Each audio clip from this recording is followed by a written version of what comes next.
আমরা উত্তরবঙ্গের মানুষ, আমি নিজেও এই বঙ্গের মানুষ। সুতরাং আজ থেকে 20 বছর 10 বছর আগে খেয়াল করেন, আমার বাবা আপনাকে আমাকে মানুষ করতে গিয়ে কত কষ্ট করেছে, কত কষ্ট। টাকা জমিয়েছে 500 টাকা 100 টাকা করে, 2000 3000 টাকা জমাতো, আত্মীয় স্বজনকে নিয়ে সুন্দর একটু গরুর গোশত পিঠা টিটা এই শীতের সময় বানিয়ে সবাইকে মিলে খাবে, ঠিক কিনা বলেন তো? কিন্তু তখন আপনি ছোট ছিলেন, আপনি বায়না ধরেছেন, বাবা আমার 2000 টাকা দিয়ে আমার একটা টিউশনি, আমার ফর্ম ফিল আপ করে দিতে হবে, আমার নতুন জামা কিনে দিতে হবে।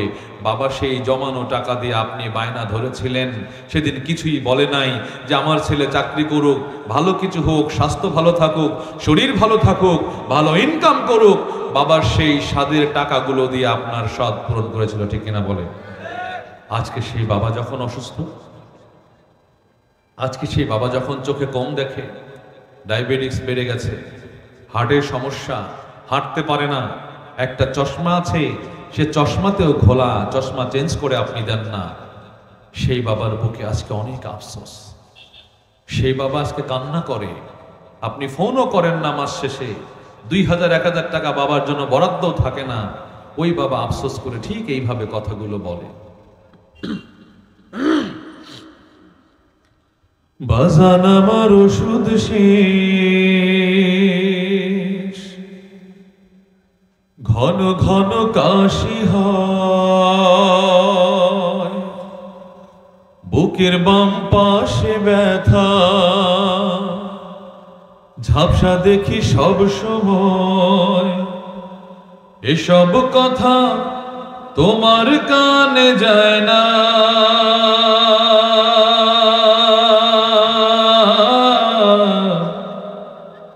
অথচ ছোট্ট বেলায় করতে কত বায়না।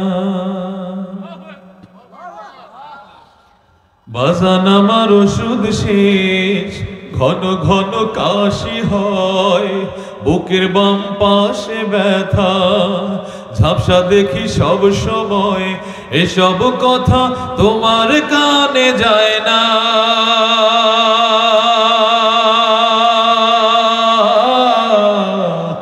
অথচ ছোট্ট বেলায় করতে কত বায়না।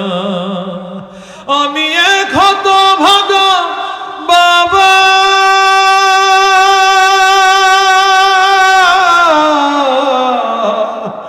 আমি মরে গেলে ওষুধ কারে কিনে দিবা, আমি মরে গেলে তুমি কারে বাবা ডাকবা, আমি মরে গেলে ওষুধ কারে কিনে দিবা, আমি মরে গেলে তুমি কারে বাবা ডাকবা। কত জনে কত কিছু চায়, কত টাকা খরচ করো অভিযোগ ছাড়াই, বউটা তোমার কত কিছু চায়, কত টাকা খরচ করো অভিযোগ ছাড়াই, ব্যাংকে তোমার লক্ষ টাকা, আমি চাইলে পকেট ফাঁকা, মিথ্যায় আর কত কবা, আমি মরে গেলে তুমি কারে বাবা ডাকবা। বাজান আমার ওষুধ শেষ, ঘন ঘন কাশি হয়, বুকের বাম পাশে ব্যথা, ঝাপসা দেখি সব সময়, এসব কথা তোমার কানে যায় না, অথচ ছোট্ট বেলায় করতে কত বায়না। আমি এক হতভাগা বাবা, আমি মরে গেলে ওষুধ কারে কিনে দিবা, আমি মরে গেলে তুমি কারে বাবা ডাকবা, আমি মরে গেলে ওষুধ কারে কিনে দিবা, আমি মরে গেলে তুমি কারে বাবা ডাকবা। তোমার সন্তান যখন বাবা ডাকে, যতই কাজ থাকুক তোমার জড়িয়ে ধরো তাকে। তোমার সন্তান যখন বাবা ডাকে, যতই কাজ থাকুক তোমার জড়িয়ে ধরো তাকে। আমি এখন হলাম বোঝা, তোমার কাঁধেই মাথা গোজা। তুমিও বুড়া হবা, আমি মরে গেলে তুমি কারে বাবা ডাকবা। বাজান আমার ওষুধ শেষ, ঘন ঘন কাশি হয়, বুকের বাম পাশে ব্যথা, ঝাপসা দেখি সব সময়। এসব কথা তোমার কানে যায় না,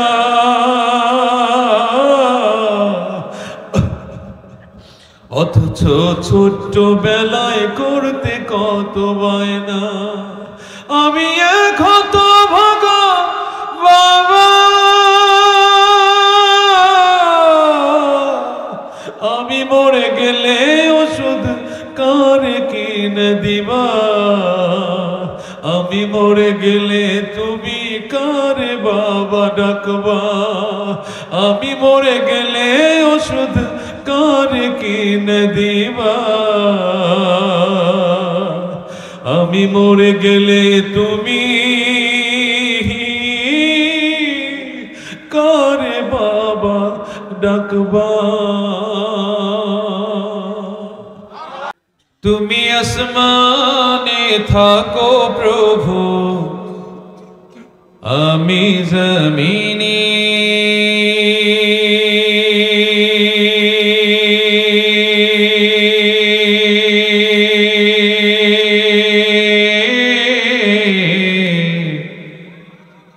আমরা জমিনে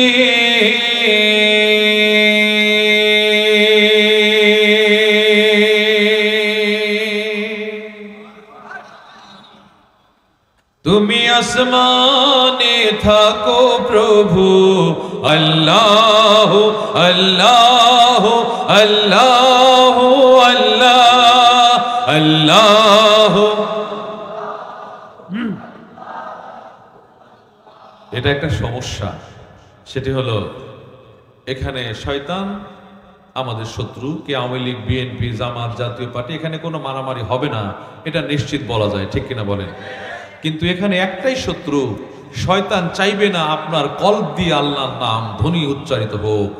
শয়তান আপনাকে বলবে, আপনার পাশে ভাই বসে, আপনার পাশে চাচা বসে, আপনার পাশে মুরব্বী বসে, ছোট বাচ্চা বসে, এর ভেতরে আমি জোরে করে কি করে আল্লাহর নাম চিল্লাই। আমার শায়েখ বলেছেন, আপনি যদি এই মুহূর্তে জীবিত আছেন, যদি মৃত্যু হয় বুঝতে পারবেন এই সময়টুকুর কি গুরুত্ব।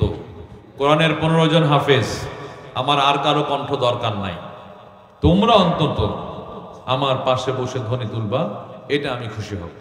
যদি বাকিরা পারে আলহামদুলিল্লাহ, না পারলে তোমরা তোমাদের কণ্ঠ ছাড়ো। কারণ দাউদ আলাইহিস সালামের এই কণ্ঠের সুর সেদিন তেলাওয়াত হবে, সেই কণ্ঠ তোমরা বুকে মুখস্থ করে নিয়ে তোমরা আল্লাহর কাছে ফরিয়াদ করো এই কণ্ঠের জন্য। আল্লাহু আল্লাহু আল্লাহু আল্লাহ আল্লাহু আল্লাহু আল্লাহু আল্লাহু আল্লাহ আল্লাহু। কারণা আলিমুল গায়েব তুমি, মালিক রব্বানা আল্লাহু আল্লাহু আল্লাহু আল্লাহু আল্লাহ। কঠিন বিচারের দিনে থেকো গো পাশে, পাপের ভারে ডুবে গেছি, মন তাই কেঁদে মরে। জান্নাতি ফুল দিও গো আমায়, জান্নাতি ফুল দিও গো আমায়, আগুনে ফেলে দিও না আমরা তোমারই গোলাম গো, অন্য কারো না। আলিমুল গায়েব তুমি, মালিক রব্বানা আল্লাহু আল্লাহু আল্লাহু আল্লাহু আল্লাহ, মালিক রব্বানা আল্লাহু আল্লাহু আল্লাহু আল্লাহু আল্লাহ, আল্লাহু আল্লাহু আল্লাহু আল্লাহ, আল্লাহু আল্লাহু আল্লাহু আল্লাহ, আল্লাহু আল্লাহু আল্লাহু আল্লাহ, আল্লাহু আল্লাহু আল্লাহু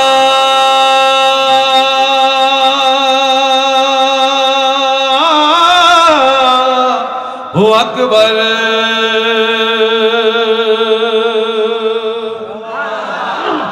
ছয় দিন পরে নখ খসে যাবে, 9 দিন পরে চুল।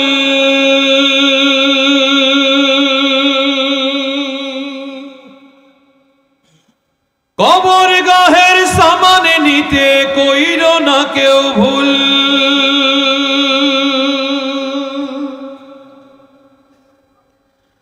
6 দিন পরে নখ খসে যাবে, 9 দিন পরে চুল। কবর গাহের সামানে নিতে কইরো না কেউ ভুল। কবর জায়গা ভালো নয়, আমল দিয়ে কবর গৃহ সাজিয়ে নিতে হয়। আমল দিয়ে কবর গৃহ সাজিয়ে নিতে হয়। 17 দিন পেট পেটে শেষ প্রকার খাদ্য হবে। 60 দিন পরে গোশত থাকবে না, কঙ্কাল পরে রবে। 17 দিন পেট পেটে শেষ প্রকার খাদ্য হবে। 60 দিন পরে গোশত থাকবে না, কঙ্কাল পরে রবে। 90 দিন হাড়গুলি সব, 90 দিন হাড়গুলি সব আলাদা হয়ে রয় কবর। জায়গা ভালো নয়, আমল দিয়ে কবর গৃহ সাজিয়ে নিতে হয়। আমল দিয়ে কবর গৃহ সাজিয়ে নিতে হয়।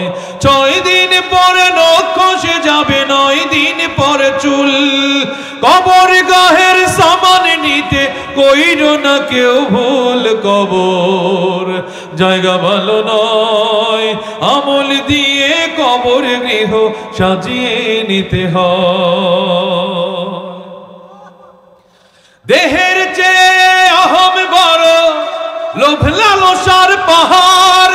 হিংসায় জড়ে বিবেক হলো নফসের কালো আহার।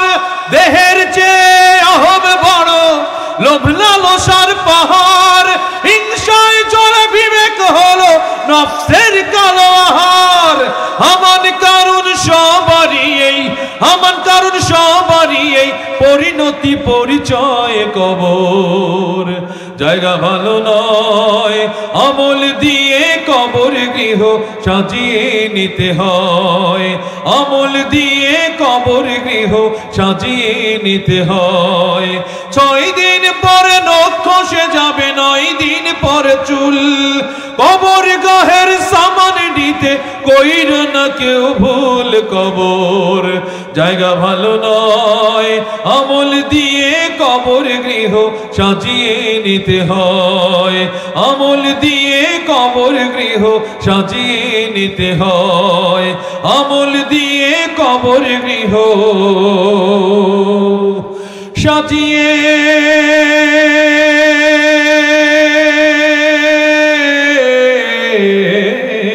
নিতে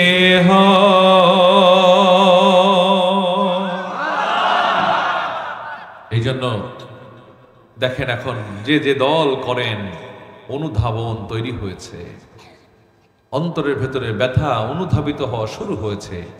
আসলে কি করলাম? টাকার জন্য দল করলাম, ক্ষমতার জন্য দল করলাম, আজকে আলেমদেরকে ফাঁসির দড়িতে ঝুলিয়ে ঝুলিয়ে মারা হয়েছে। আমরা কসাই জল্লাদকে দিয়ে ঘি লাগিয়ে লাগিয়ে রশিগুলো টেনে একজন 5 ওয়াক্ত নামাজি পবিত্র চেহারা, যার চেহারার দিকে তাকালে মায়া হয়, গাঁজাখোর না, সুদখোর না, নারীখোর না, অনেক মানুষের দিকে তাকালে বোঝা যায় সুদ ব্যবসায়ী, গাঁজাখোর, নারী লোভী, এই ধরনের চেহারা বোঝা যায় কিনা বলেন? কিন্তু আলেমদের চেহারার দিকে তাকালেই মায়া হয়। তোমরা তাদের গলায় রশি পেঁচিয়েছো, তোমার একবারের জন্য মায়া হয় নাই? আমার আল্লাহ বলে দিয়েছেন, তোমরা রশি পেঁচিয়ে পেঁচিয়ে বড় বড় আলেমদের ফাঁসি দিয়েছো। আর আল্লাহ বলেছেন, আমিও রশি প্রস্তুত করে রেখেছি খেজুর গাছের আঁশ দিয়ে। আমার শায়েখ খেজুর পাতার কথা বলেছেন। আল্লাহ বলেছেন, খেজুর গাছের ডাল আপনারা বাড়ি দিয়ে কুচকুচ করে দেখবেন এক ধরনের গুণের মতো, রসের মতো, তারের মতো চিকন চিকন এক ধরনের, ওর ভেতরে অনেকগুলো আবরণ বের হবে। আমার আল্লাহ ওই তারগুলোকে পেঁচিয়ে পেঁচিয়ে রশি বানিয়ে, আপনার আমার মতো যদি পাপী মানুষ সেখানে চিহ্নিত হয়ে যায়, আল্লাহ আমাদের মাফ করো, পাপীদেরকে চিহ্নিত হওয়ার সঙ্গে সঙ্গে গলায় সেই রশি দিয়ে পাকড়াও করে ফেরেশতারা ছুঁড়ে ছুঁড়ে মারবে জাহান্নামে। আল্লাহ আমাদের জাহান্নাম থেকে পরিত্রাণ দান করো। জাহান্নামে দিও না মালিক, জাহান্নামে দিও না,